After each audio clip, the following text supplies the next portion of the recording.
Pada suatu hari, seorang pemuda sedang berjalan di tengah hutan. Tiba-tiba ia mendengar jeritan minta tolong.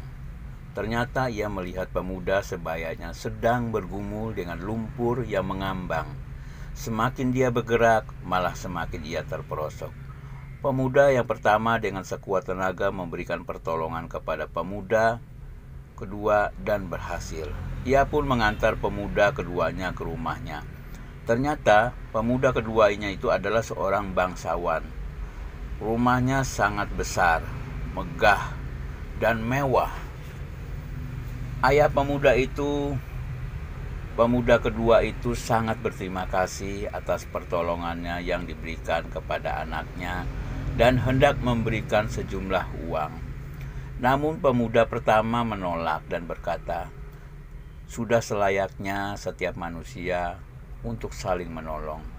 Sejak kejadian itu, mereka berdua pun menjalin persahabatan. Pemuda pertama adalah orang miskin, sehingga ia tidak mempunyai biaya kuliah. Namun ternyata ayahnya dari pemuda kedua berbalik hati untuk membiayai kuliahnya dan memberinya beasiswa hingga meraih gelar dokter. Pada suatu hari, pemuda kedua itu masuk dinas militer. Dan dalam suatu tugas di medan perang, ia terluka parah hingga mengalami demam yang sangat tinggi karena infeksi. Pada zaman tersebut belum ada obat infeksi untuk menyembuhkan penyakit demikian. Para dokter pun mendengar jika ada obat yang baru ditemukan untuk penyakit demikian, yaitu penisilin.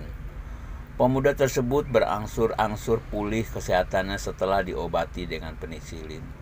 Tahukah Anda siapa pemuda yang sakit karena infeksi tersebut?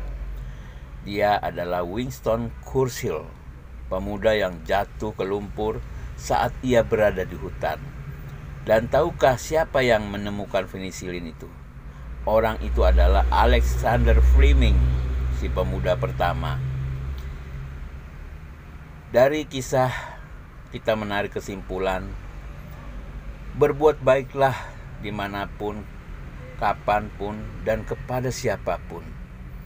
Perbuatan baik itu tidak akan memberikan apapun kecuali sesuatu yang baik, dan Anda bisa memanennya kapan saja.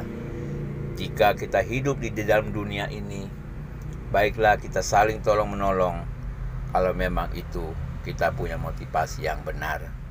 Semoga kita bisa menjalankan dan memperjuangkan kebaikan itu.